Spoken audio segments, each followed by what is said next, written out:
Syed Baqir Ali मरहूम, बेगम कौसर सुल्तान, सैयद वाजिद हुसैन मरहूम और बेगम सायरा बानो मरहूमा की अरवाह को बख्श दें।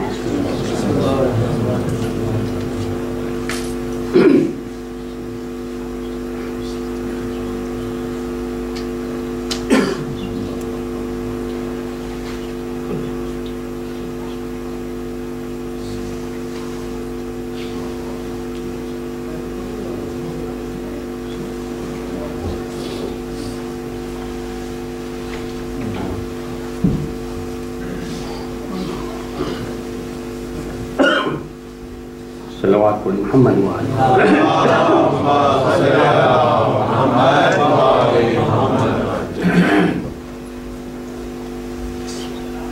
बिस्मिल्लाहिर्रहमानिर्रहीम अल्हम्दुलिल्लाहि रब्बिल आलमीन। तमाम तारीफ़ें अल्लाह के लिए मखसूस है। परवरदिगार ने अपने लिए लफ्ज़ रब क्यों इस्तेमाल किया और लफ्ज़ खालिक क्यों नहीं इस्तेमाल किया? बजाय तमाम तारीफ़ें रब के लिए हैं, खालिक के लिए, तो परवरदिगार को यहाँ पे लफ्ज़ रब के बजाय लफ्ज़ खालिक इस्तेमाल करना चाहिए था। तो परवरदिगार ने लफ्ज़ रब क्यों इस्तेमाल किया, लफ्ज़ खालिक क्यों नहीं इस्तेमाल किया? अज़ीज़ान गिरामी, खालिक का मतलब होता है किसी चीज़ को खल्क करने वाला, पैदा करने वाला, बनाने वाला। कोई भी चीज़ दुनिया में जो बनती है उसका कोई ना कोई खालिक होता है, बनाने वाला, पैदा करने वाला, जो भी लफ्ज़ इस्तेमाल कर ले। मसलन ये माइक जो आपके सामने है, इसे किसी ने बनाया होगा, इसका भी कोई खालिक तो होगा ज़रूर। ये मेंबर किसी ने बनाया होगा, इसका भी कोई खालिक होगा, बनाने वाला। मगर ये पता नहीं कि ये खालिक कौन था और कहाँ गया। इसलिए कि इस खालिक का काम ये था कि उसने एक चीज़ बना दी, अब बनाने के बाद वो चीज़ कहाँ चली गई उसका उससे कोई राबिता नहीं रहता।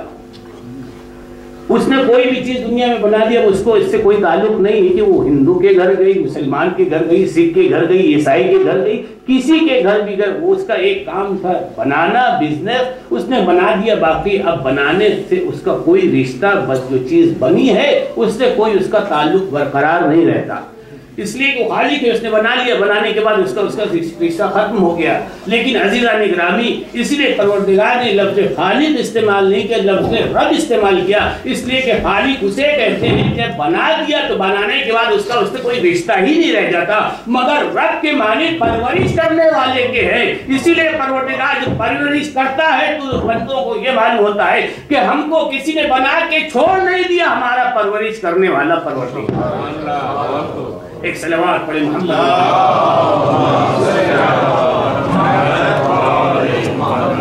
के माने परवरिश करने वाला, और परवरिश जिसकी होती है तो इसका मतलब ये है कि उसका उससे राबिता जरूर होता है, तभी तो परवरिश होगी। एक सलवात पढ़े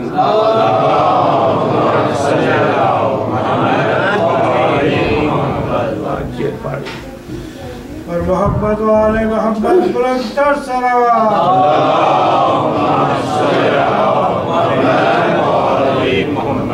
कोई भी इंसान किसी की परवरिश करता है ख्वाबों में, ख्यालात में नहीं करता है। सामने कोई होता है तो इसीलिए बता दिया कि ये याद रखना कि ऐसा नहीं है कि मैंने तुमको पैदा करके छोड़ दिया, मेरा तुम्हारा कोई तुम्हारा रिश्ता है और हमने तुम्हें आजाद नहीं छोड़ा है, और रिश्ता है तभी तो हम तुम्हारी परवरिश। अगर हम तुम्हें भूल गए होते तो तुम अब तक जिंदा ही ना होते। तुम्हारा जिंदा रहना खुद इस बात की दलील है कि तुम्हारा परवरदिगार तुम्हें भूला नहीं है। अज़ीज़ान गिरामी, हम परवरदिगार का तो शुक्रिया अदा करते ही नहीं, दुनिया वालों का शुक्रिया बहुत जल्दी से अदा कर देते हैं। और अल्लाह ने हमें कौन कौन सी नेमतें दी हैं, हमको इससे कोई मतलब नहीं है, वो तो देता है, उसका काम ही है देना। लेकिन बंदों क्या ये कि वो अगर किसी को दे दे तो बहुत बड़ा काम किया उसने। किसी ने कहा कि हुजूर चलिए घर पे चाय पी लीजिए, चले गए और निकलने लगे, हुजूर बहुत बहुत शुक्रिया आपका, एक प्याली चाय पिला दी, बहुत बहुत शुक्रिया। उसने इतना बड़ा जिस्म दे दिया मगर कोई शुक्रिया नहीं। उसने इतनी नेमतें दे दी, कोई शुक्रिया नहीं। मेरे बंदे सर झुका दे, क्या परवरदिगार तूने इतना दे दिया है कि सर झुकाने की जरूरत ही नहीं है। इसलिए कि हम बेनियाज होते हैं, कायनात में सिवाय ज़ाते परवरदिगार के कोई बेनियाज नहीं है। लिहाजा घमंड किस चीज पे? जब इंसान अल्लाह की बारगाह में पहुंचता है तो दोनों हाथों को उठाता है, जबान से सिर्फ ये कहता है अल्लाह अकबर, मालिक तू बड़ा है।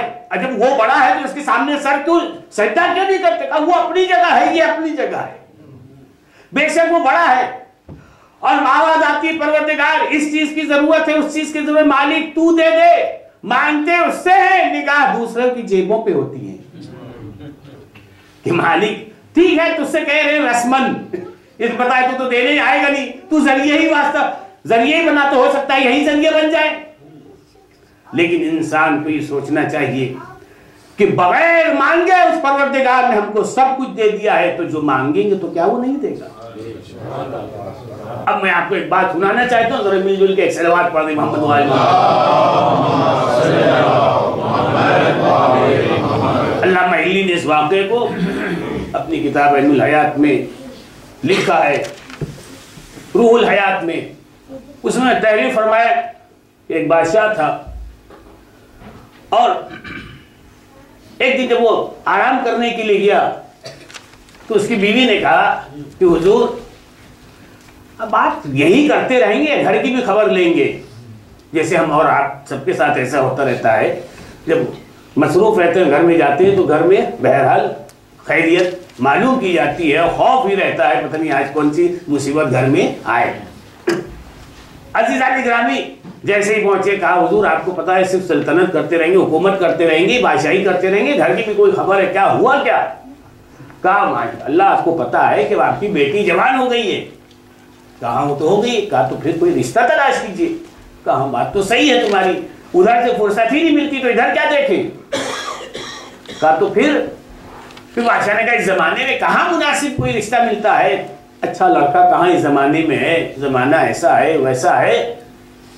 तो बीवी ने एक बात कही कि एक रास्ता मेरे नजदीक है, हो सकता है कामयाब हो जाए। का कौन सा? का इस जमाने में तो हर इंसान बिजी है, किसी के पास टाइम नहीं है, खुसूसन नौजवानों के पास।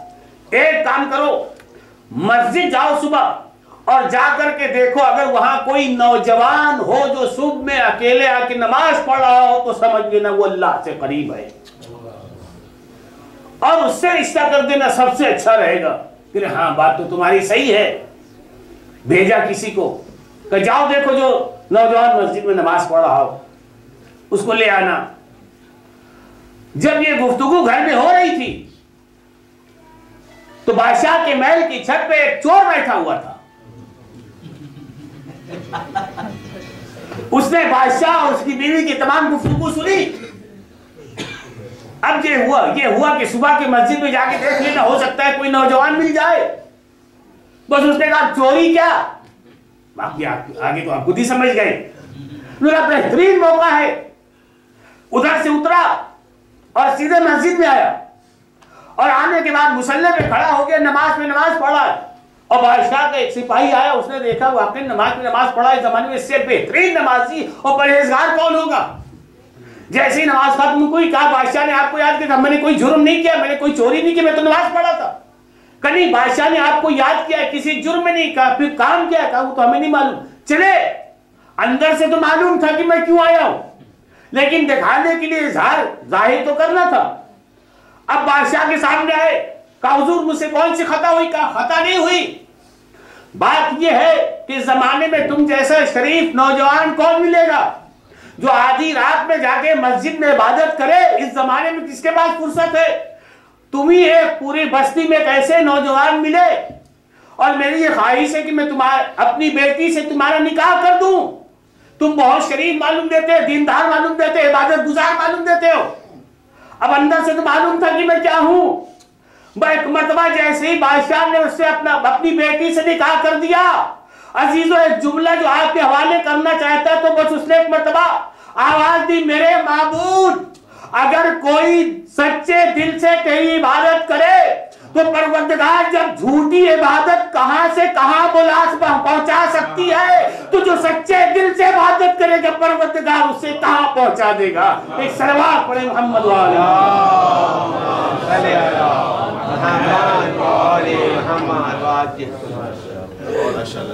जब एक झूठी नमाज इंसान को कहां से कहां पहुंचा सकती है, तो अब आप खुद सोचें कि जब इंसान दिल की गहराई से और खुलूस के साथ नमाज पढ़ेगा तो परवरदिगार इंसान को कहां से कहां पहुंचाएगा। ये इंसान को सोचना चाहिए। वह इंसान ये सोचता है कि परवरदिगार तू उसको दे रहा है, मुझे क्यों नहीं दे रहा है? वो दे रहा है, मालिक है, परवरदिगार है, तुम भी मांगो। जब वो मुनासिब समझेगा तो तुम्हें देगा। ये नहीं कि वो तुम्हारा पाबंद है, ऐसा नहीं है। जब वो जिसको मुनासिब समझेगा तो देगा। अब मैं एक मिसाल दे दूं, शायद मेरी बात मुकम्मल हो जाए। मिलजुल के एक सलवात पढ़े मोहम्मद वाले मोहम्मद।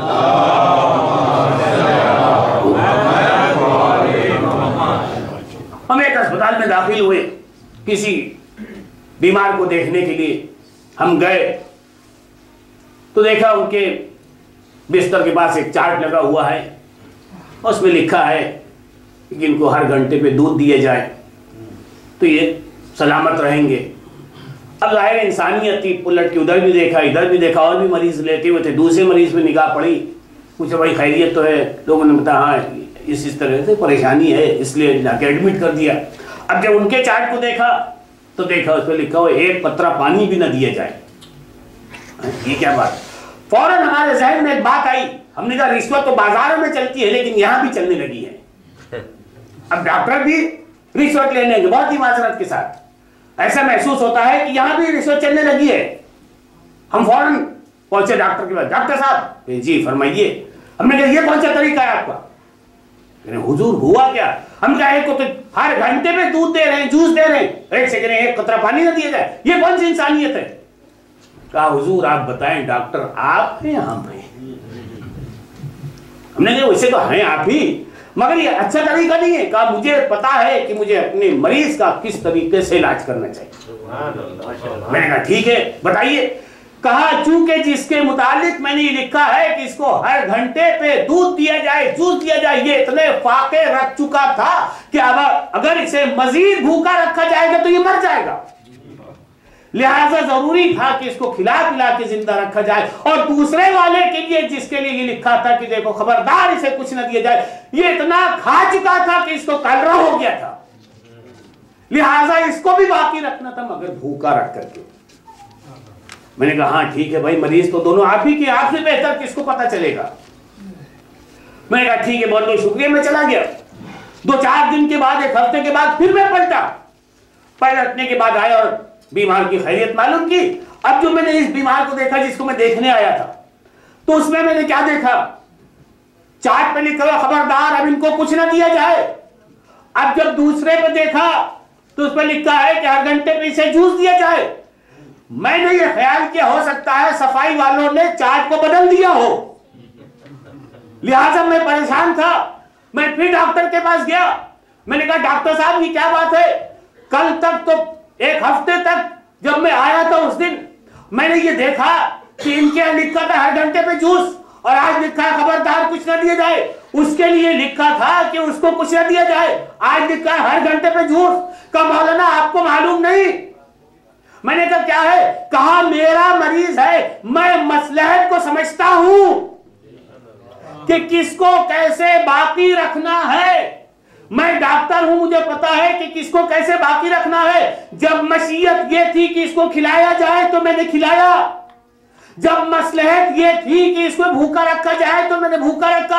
अजीजों, जब एक डॉक्टर होकर के अपने मरीज के बारे में ये फैसला करता है किसको देना है किसे नहीं देना है, तो जो डॉक्टरों का तबीब है, जो डॉक्टरों का डॉक्टर है, उसे क्या ये नहीं मालूम कि अपने बंदे को कब देना है कब नहीं देना है? उसे ये दे के बताता है कि मैं कभी किसी को खाली हाथ रख के उसको उसका ईमान बचाता हूँ, कभी किसी को दे करके उसका ईमान बचाता हूँ। सलावत पढ़े मोहम्मद वाले।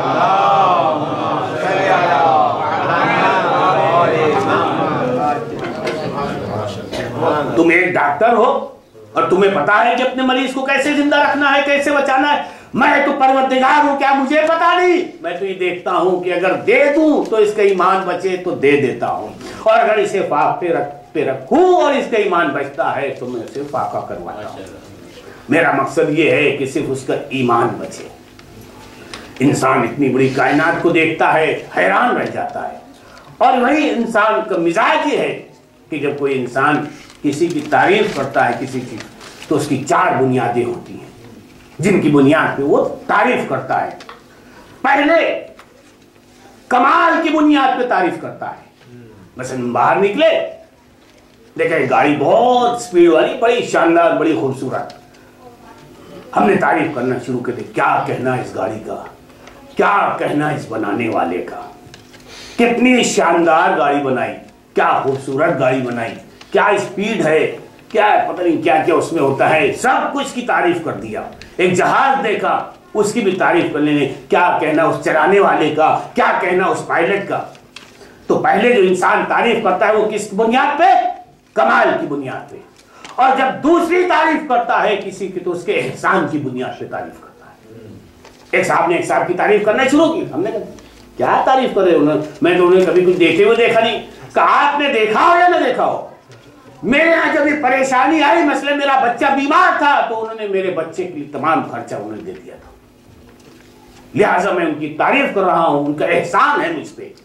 आपके साथ किया हो या ना किया हो, मेरे साथ किया है। लिहाजा इंसान जब किसी की तारीफ करता है तो या कमाल की बुनियाद पे करता है या एहसान की बुनियाद पे करता है। फिर तीसरी बात आती है, उम्मीद की बुनियाद पे करता है। मसलन कोई साहब इलेक्शन जीत गए और हमने जाके साहब उनकी तारीफें करना शुरू, क्या कहना आप तो ऐसे हैं, अभी कुछ मिला नहीं है मगर यह है कि हो सकता है आगे कुछ मिल जाए।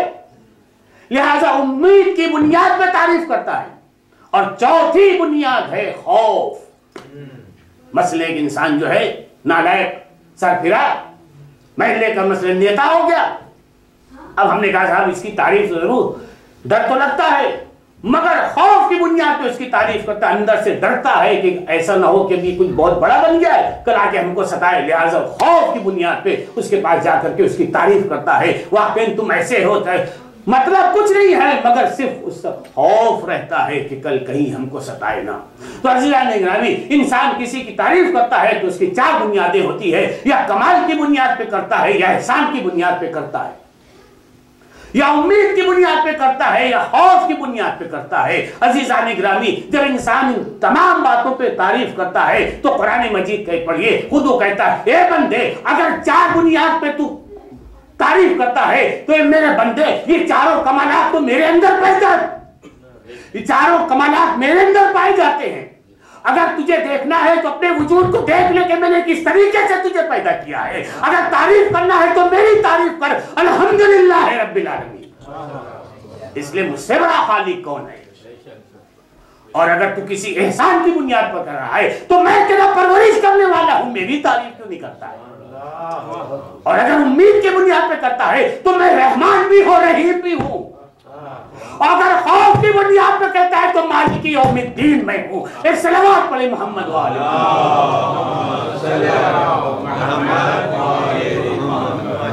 ये तमाम सिफतें तो मेरे अंदर पाई जाती है। दुनिया के एक प्याली चाय पिला दी तो थैंक यू 20 मरतबा कहोगे। एक मतलब मैंने तुझे इतनी नेमतें दे दी, मुसलसल दे रहा हूं, मगर एक मतलब सजदा करने के लिए तैयार नहीं है। मालिक तू बहुत बड़ा, अल्लाह अकबर, मगर क्या करे, तूने मुझे वो चीज अगर दे दी होती तो सजदा कर लेता। सजदा करने से खालिफियत नहीं बढ़ जाती, किबरियाई उसकी बढ़ नहीं जाएगी, तुम्हारी इंसानियत उरूज को पहुंचेगी। अगर तुम सजदा करते रहोगे, उसकी इबादत करते रहोगे, इबादत का नाम जो है नमाज पढ़ने का नाम इबादत नहीं है, सिर्फ रोजा रखने का नाम इबादत नहीं है, हज करने का नाम सिर्फ इबादत नहीं है, बल्कि हर वो काम जिसे परवरदिगार पसंद करता है उसे इबादत है। एक सलावत पढ़े मोहम्मद।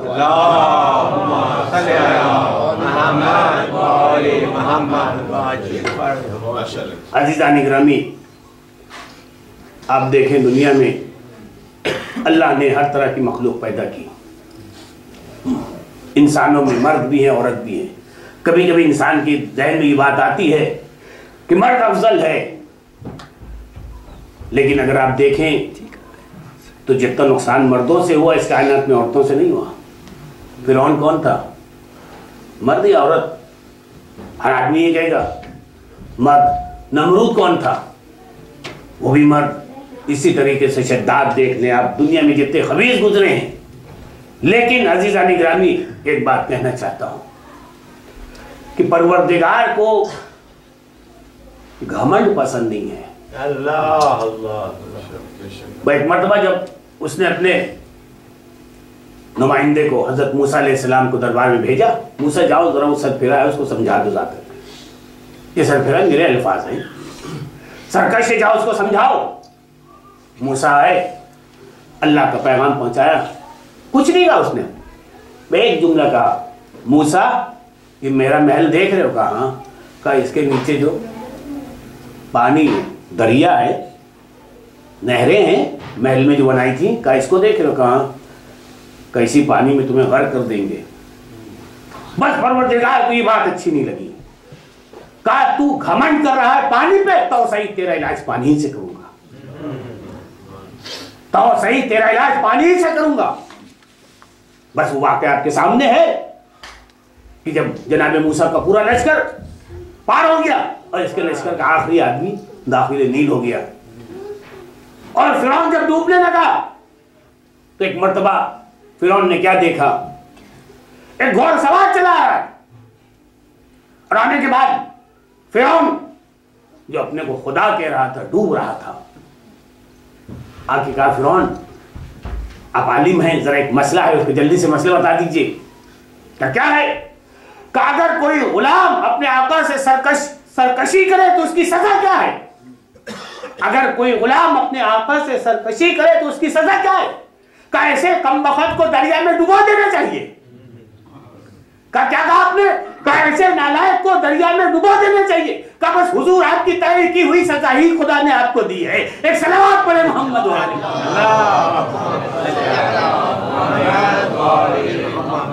आपने खुद ही मुअय्यन किया है कि ऐसे नालायक को जीने का कोई हक नहीं, उसको दरिया में डुबो दे। तो आपने अपने को खुदा समझा था, रब्बे आला कह रहे थे, लिहाजा आपने अपने लिए खुद ही सजा मुअय्यन कर दी कि आपको दरिया में डुबो दिए जाए। तो आप मदद के लिए किसी को न पुकारे, आपका काम मुकम्मल हो गया है।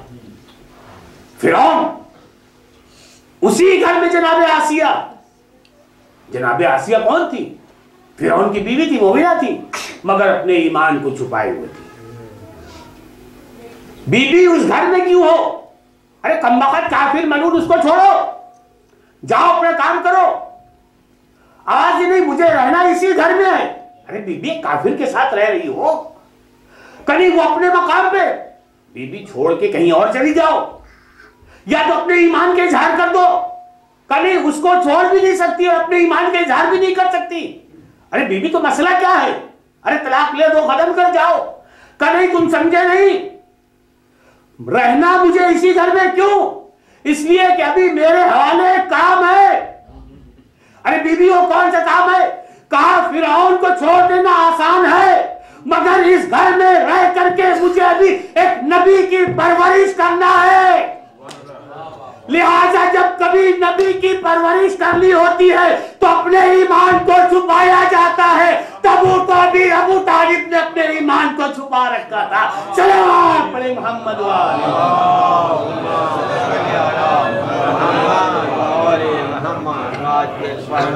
ईमान का इजहार कर देना तो बहुत आसान है, नबी की परवरिश करना आसान नहीं है। अगर ईमान का इजहार कर देती तो नबी की परवरिश कौन करता? लिहाजा ये पता चला कि कभी कभी जब किसी नबी की परवरिश करनी होती है तो ईमान का इजहार नहीं किया जाता, उससे ये न कहो कि काफिर थे, मुसलमान से बेहतर था। अजीजान गिरामी, अब आप देखना चाहते हैं तो मैं आपको उस मंजिल पे लाना चाहता हूं। पैगंबर इस्लाम जिस जमाने में आए वो जमाना कौन था? कुफ्र का था, जलालत का, बुत परस्ती का। और खलील खुदा जिस जमाने में आए वो भी बुत परस्ती का जमाना था, कुफ्र का जमाना था। गोया इधर भी बुत परस्ती थी और उधर भी बुत परस्ती थी। नबी भी यतीम थे और इब्राहिम भी यतीम थे। नबी की परवरिश किसने की थी? चचा ने। इब्राहिम की परवरिश किसने की थी? चचा ने। इधर भी बुत परस्ती, उधर भी बुत परस्ती, इधर भी यतीम, उधर भी यतीम। इधर परवरिश करने वाला कौन? चचा। उधर परवरिश करने वाला कौन? चचा।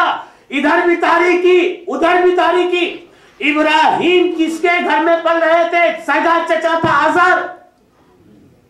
एक दिन इब्राहिम से कहा, इब्राहिम अब तुम बड़े हो गए हो, ये बुतों जो मैंने खुदा बना रखी इनको ले जाके बेचो।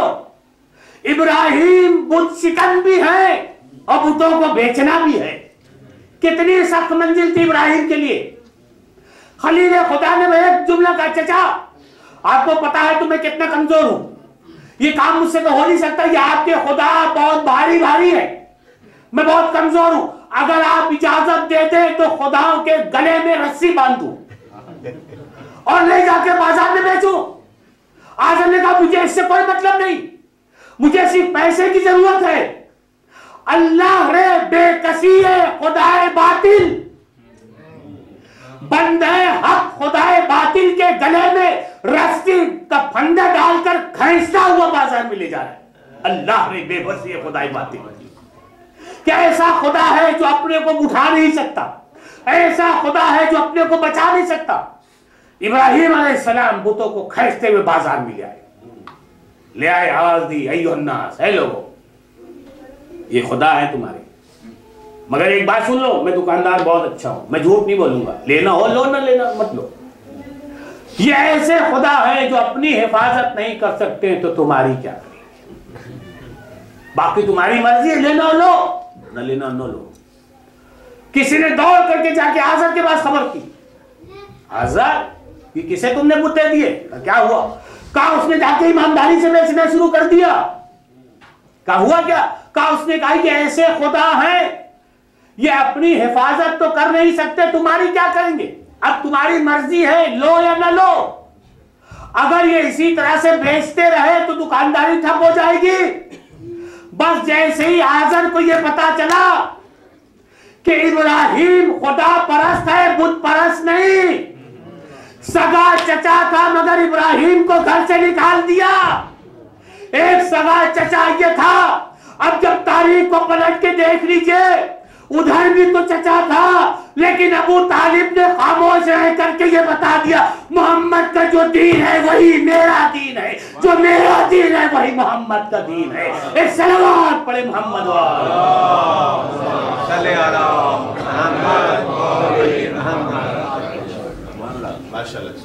जो मोहम्मद का दीन है उसी पे मैं हूं।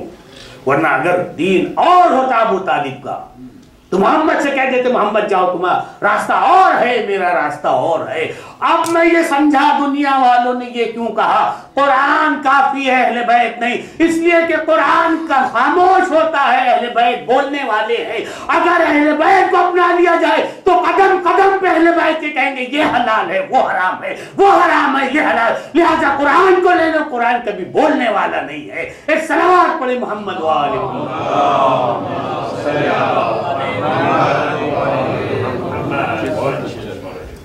दुनिया अजीब है। दुनिया किसी भी ख्वाहिश होती है कि हमारी तारीफ हो। 2 रुपए दे दिया, अब यहाँ तो पाउंड है, 1 पाउंड 2 पाउंड दे दिया। हर आदमी की ख्वाहिश है, तमन्ना है कि 10 आदमी सुन ले कि हमने चंदा दिया है। ऐसा नहीं है, राह खुदा में दे दो छुपा के, उसका हिसाब खुद ही कर देगा वो। तुम्हें परेशान होने की जरूरत नहीं है। अब एक बात याद आ गई, उसको सुनाता हुआ चलो मिलजुल के एक सलावत पढ़ दी मोहम्मद।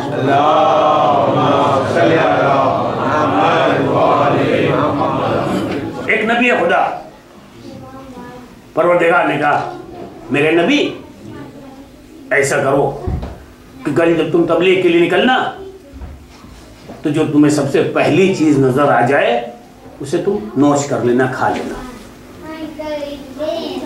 और मेरे नबी जो तुम्हें दूसरी चीज नजर आए तो तुम उसे छुपा देना, और जो तुम्हें तीसरी चीज नजर आए उसे मायूस मत करना। और याद रखना जो चौथी चीज तुम्हें नजर आए खबरदार उसके करीब मत ठहरना। नबी निकले, पहला हुक्म किया था जो सबसे पहली चीज नजर आए उसे नोश कर लेना, खा लेना। नबी की निगाहें पहाड़ पे पहुंची, हुक्म किया था खा लो। नबी ने देखा उसे, अब ये सोच रहे हैं नजर तो पहाड़ आया मगर चले, पहाड़ की जानिब जा रहे हैं। जैसे जैसे पहाड़ की तरफ जा रहे थे वैसे वैसे पहाड़ छोटा होता जा रहा।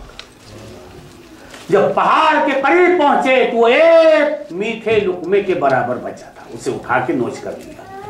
हुक्म परवरदिगार क्या था, जो सबसे पहली चीज नजर आए उसे खा लेना, नोच कर लेना। नबी ने उसे खा लिया और खाने के बाद का ऐसा मीठा लुकमा मैंने अपनी जिंदगी में नहीं खाया। और दूसरा हुक्म क्या था, उसे छुपा देना। नबी आगे बढ़े, रास्ते में देखा एक तश्त रखा हुआ है, उसमें हीरे जवाहरात रखे हुए। नबी को क्या हुक्म था, उसे छुपा देना। नबी ने एक गड़ा खोदा, उसमें उसे छुपाया। आगे बढ़े, चंद कदम आगे बढ़े थे कि महसूस हो गई जैसे कोई चीज है। अब जो मुड़ के देखा तो तश्त बाहर रखा हुआ था।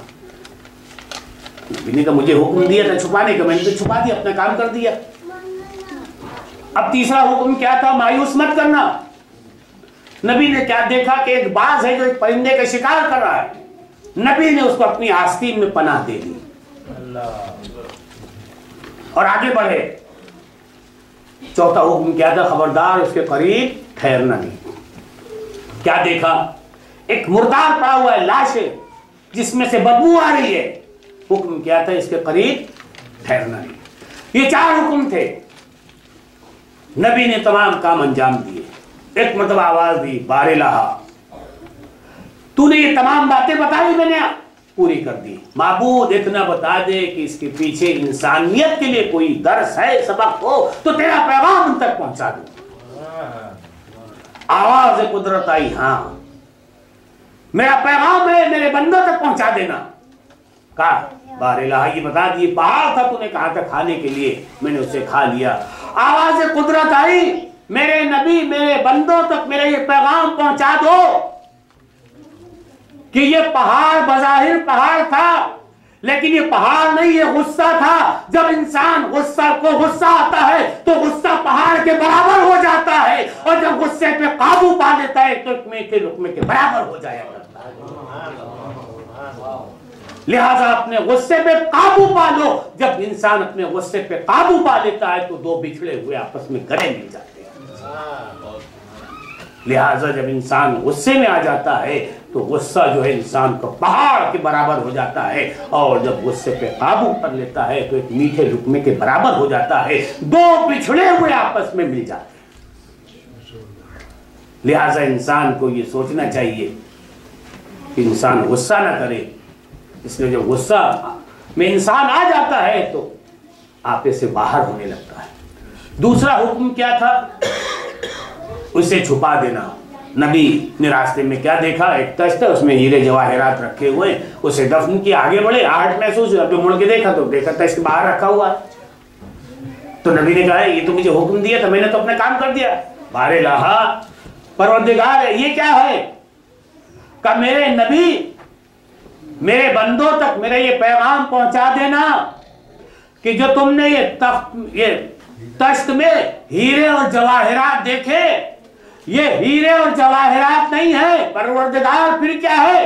कहा ये बंदों की हुई नेकियां हैं। मैंने कहा था कि इसे छुपा देना, तुम्हारा काम था छुपा देना, जाहिर करना मेरा काम है। जब तो कोई तुम काम करो इसकी फिक्र मत करो कि कौन देख रहा है कौन नहीं देख रहा, तुम्हारा परवरदिगार देख रहा है, वही कबूल करने वाला है। एक सलाम पढ़े मोहम्मद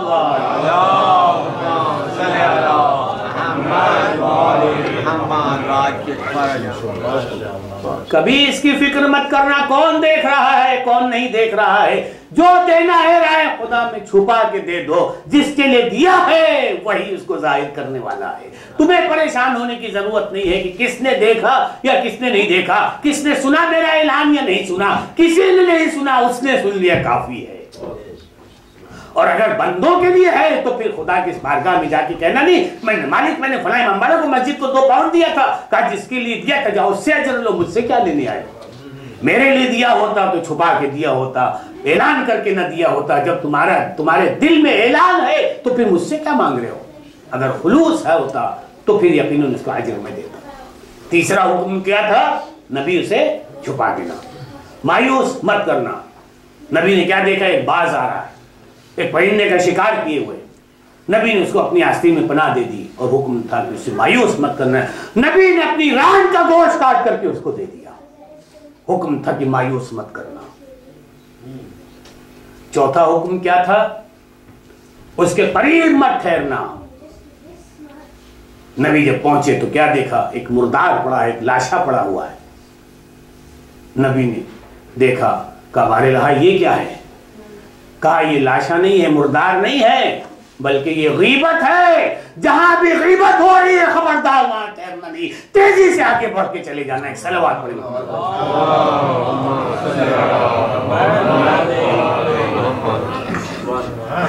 ये हमारे लिए सबक था, ये इंसानियत के लिए दर्स है। अब अगर हम इस पे अमल करें तो यकीनन यहां भी कामयाब है, वहां भी कामयाब है। आप ये सोचें कि ये दीन लाया कौन था, ये दीन फैलाया किसने, कौन सा घराना था, और इस दीन को बचाया किसने। एक जमाने में पैगंबर की जद में जनाब हाशिम गुजरे हैं, उन्हीं के मुकाबिल में एक शख्स था जिसका नाम उमैया था। जनाब हाशिम एक जलीलुल कद्र और उमैया सबसे बदतरीन इंसान जमाने का था। लेकिन उसके पास दौलत बहुत थी, अपनी दौलत पे घमंड किए हुए था, आजिज किए हुए थे लोगों को। तो लोगों ने ये कहा कि ऐसा करते हैं कि किसी को जज बना लिया जाए, और जब जज बना लिया जाए तो जज जो फैसला करे उसी पे अमल हो कि जज 2 में से एक इंसान को यहां रहने की इजाजत है, या तो हाशिम को या उमैया को। जज बिठाए गए, जज ने फैसला दिया जनाब हाशिम के हक में, और ये था कि जो हारेगा वो 100 ऊंट भी देगा और 10-12 साल तक उसको वतन से निकाल दिया जाएगा। उमैया हार गया, 12 साल निकल के शाम चला गया।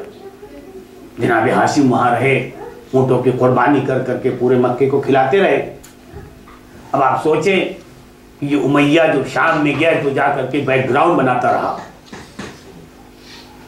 और जब माविया बरसरे इक़्तिदार आया तो उसने कौन कौन सी चाल चली थी। खामोश नहीं बैठा था, उसने ये किया था कि अपने कारमंदों से कहा था कि जाओ जितने घर हैं उसमें जाके बच्चों के लिए एक छोटे छोटे बकरी के बच्चे दे दो, बच्चे उससे खेले। और जब बच्चे से खेलते थे मानूस हो गए तो अपने कारिंदों से कहा कि जाके उन बच्चों को वहां से उठा लो। और वो आए, जब कोई सामने नहीं था बच्चों को लेके चले गए। अब जब बच्चा बाहर निकला और पुकार रहा है, चिल्ला रहा है, कहाँ है मेरा बच्चा, कौन ले गया? तो माविया ने अपने आदमियों को रोक रखा था वहां पे कि देखना, जैसे कोई निकले घर वाले तो पूछना क्या हुआ। और जैसे ही घर से फरियाद, बच्चा रो रहा है, घर वाले भी आए, क्या हुआ? का बच्ची, बकरी का बच्चा गायब हो गया। कहा कौन ले गया? पता नहीं। सामने से लोग आए कि क्या हुआ? कहा ऐसी सी बात। कहा हाँ मैं समझ गया। अली चुरा के ले गए।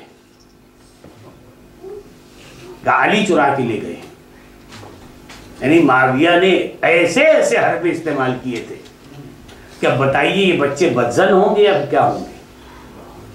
पूरा घर का घर बदजन हो रहा था अली से। ऐसे ऐसे हरबे उसने इस्तेमाल किए थे अली को बदनाम करने के लिए। यही तो बात थी कि मौला की शहादत की खबर शाम पहुंची तो शाम वाले ये कहते हुए नजर आए कि अली और मस्जिद में, अली का मस्जिद से क्या ताल्लुक है? अली को माज़अल्लाह चोर बनाया गया था, अली को डाकू कहा जाता था। ये बच्चे जो हैं अली चुरा के ले गए हैं। जब कोई काफिला उधर से गुजरता था तो माविया ने अपने अफराद रख रखे थे, उनको जब लूट लेते थे फिर दूसरे अफराद आके पूछते थे भाई खैरियत तो क्या बात हुई? कहा वो कोई आया हमारा लेके, कहा हाँ वो अली लेके गए हैं। अली बहुत खतरनाक इंसान का नाम है। अली मान लुटेरा है, लूट के ले जा रहा है, यहां से मत गुजरना, इसलिए अली नाम का एक बहुत खतरनाक इंसान था। ये हरबे माविया ने इस्तेमाल किया था। सोचें तो अब यही बनी उमैया के दिल में क्या अहले बैत की मोहब्बत होगी, औलाद अली की मोहब्बत होगी। फर्जंदे ज़हरा को मदीने में नहीं रहने दिया गया। हुसैन करबला आए, लश्कर लेकर के, अपने मुख्तसर सा काफिला लेकर के आए। उधर सामने लश्कर यजीद था। हुसैन पे पानी बंद कर दिया गया। आशूर का दिन आया, एक एक करके हुसैन का चाहने वाला मैदान से रुखसत हो रहा था। अब जब कोई नहीं बचा, फर्जंद ज़हरा खैदर खैमे पे आए, आवाज दी, ज़ैनब उम्म कुलसूम तुम सब पर हमारा आखिरी सलाम। हुसैन रुखसत आखिर के लिए आए, आवाज दी, ज़ैनब सैयद सज्जाद को वल से उठाओ। जब सैयद सज्जाद को ज़ैनब ने उठाया, देखा मेरा बाबा जख्मी है। पूछा बाबा चचा कहाँ है, अली अकबर कहाँ? एक एक को पूछते रहे। हुसैन ने कहा कत्ल कर दिए गए, शहीद कर दिए गए। एक मरतबा हुसैन इब्न अली ने कहा मेरे लाल मर्दों में क्या तुम हो या मैं, और उसके अलावा सब शहीद कर दिए गए। एक मरतबा तारीख कहती है सैयद सज्जाद ने आवाज़ दी, पुपी अम्मा जरा मुझे सहारा दीजिए। अब जब ज़ैनब ने सहारा दे के सैयद सज्जाद को बिठाया, कहा पुपी अम्मा जरा मुझे असा दे दीजिए। कहा बेटा असा लेके क्या करोगे? कहा मेरा बाप तनहा रह गया है, मैं जाऊँगा मैदान में जिहाद करूँगा। जज़ाकुम रब्बुकुम खैरल जज़ा, एक मरतबा आवाज दी, हुसैन। हुसैन ने आवाज दी, सैयद सज्जाद, ये करबला में तुम्हारा जिहाद नहीं, तुम्हारा जिहाद तो कूफा और शाम के मैदान में होगा। ए सैयद सज्जाद, जाओ, ये काफिला तुम्हारे हवाले होगा। जब कूफे से गुजरोगे तो आवाज आएगी, हाज़ी समाए मिंबरात रसूलुल्लाह। आओ तमाशा, ये आके तमाशा देखो, ये रसूल का घराने की औरतें हैं। जज़ाकुम रब्बुकुम खैरल जज़ा। अरबाब अज़ा जब करबला के मैदान में शाम गरीबा आई, हुसैन की एक कमसिन बच्ची के दामन में आग लगी हुई थी। आए कोई बुझाने वाला नहीं था, इधर उधर दौड़ रही थी, आवाज देती जाती थी, ऐ नबी, ऐ नबी, मेरा बाबा किधर है? ए बाबा, सकीना तुम्हें पुकारती है, मगर कोई जवाब नहीं मिला। एक मरतबा एक कटे हुए लाशे के पास आई, एक तड़पते हुए लाशे के पास आई, आवाज़, बाबा किधर हो? आवाज आई, लैया लैया या बुनैया, ए बेटी सकीना इधर आ, तेरा बाबा इधर है। अरे मुंह पे मुंह रख दिया, बाबा आपने जो गोशवारे पिनाए थे, अरे जालिमों ने तमाचे मार के छीन लिए। ए मेरे बाबा, अरे दामन में आग लगी हुई है, ए मेरे बाबा, खैमों में आग लग गई। अरे माँ बहनों की पुपियों की चादरें छीनी गई। अरे सकीना ने तमाम रुदात सुना दी। हाय, जब ये काफिला 11वीं मुहर्रम को चला, जब कूफे में दाखिल हुआ, एक बाले खाना से खातून ने सुना, सकीना ये कहती हुई नजर आई, पुपी अम्मा प्यास हलाक किए डाल रही। ए पुपी अम्मा, अगर थोड़ा से पानी मिल जाता। एक मुअज्जिमा ने ये सुना, आदि बीबी, मुझे ऐसा महसूस होता है ये बच्ची बहुत प्यासी है, अरे जरा ठहर जाओ, मैं पानी लेके आऊं। अब जब पानी लेके आई, आवाज दी, सकीना से कहा पानी पी लो। जब सकीना पानी पीने लगी, तो बीबी ने आवाज दी, ए बीबी, जब ये बच्ची पानी पी ले तो मेरे लिए दुआएं करा देना। बस इतना सुनना था। ज़ैनब ने सकीना से कहा, बेटी जरा ठहर जाओ, पहले इनके लिए दुआ कर दो, उसके बाद पानी पीना। कभी भी तुम्हारी पहली दुआ क्या है? कहा मेरे लिए दुआ करा दो, मेरे बच्चे ऐसे असीर न हो। अरे सकीना ने नन्हे हाथों को उठा, जज़ाकुम रब्बुकुम खैरल जज़ा। कभी भी तुम्हारी दूसरी दुआ क्या है? कभी भी ये दुआ करा दो कि जल्द अज जल्द मदीने जाना नसीब हो। बस इतना सुनना था। परदेश में मदीने का वतन का नाम सुना, ज़ैनब का दिल भर गया। अरे नाना करो, याद आ गया। एक आप पूछा, बीबी मदीने जाके क्या करोगी? अरे कहा मदीने में मेरा शहजादा है, अरे मदीने में मेरी शहजादी है। अरे कहा पूछा कि किस महल्ले में? कहा महल्ले बनी हाशिम में। अच्छा कहा ये बताओ कि तुम्हारा शहजादा कौन? कहा मेरा शहजादा हुसैन। कहा तुम्हारी शहजादी कौन? कहा मेरी शहजादी ज़ैनब। बस इतना सुनना था। ज़ैनब का दिल भर गया। अरे चेहरे से बालों को हटाया, पूछा ए उम्मे हबीबा, अरे ज़ैनब को देखोगी तो क्या पहचान लोगी? अरे कहा कैसे नहीं पहचानूंगी। मर्तबा ज़ैनब ने आवाज दी, ए उम्मे हबीबा, वो नेज़े पे देखो, अरे वो तुम्हारा हुसैन, वो तुम्हारा शहजादा हुसैन। अरे मैं ज़ैनब हूँ, अरे मैं ज़ैनब हूँ, करबला में अम्मा का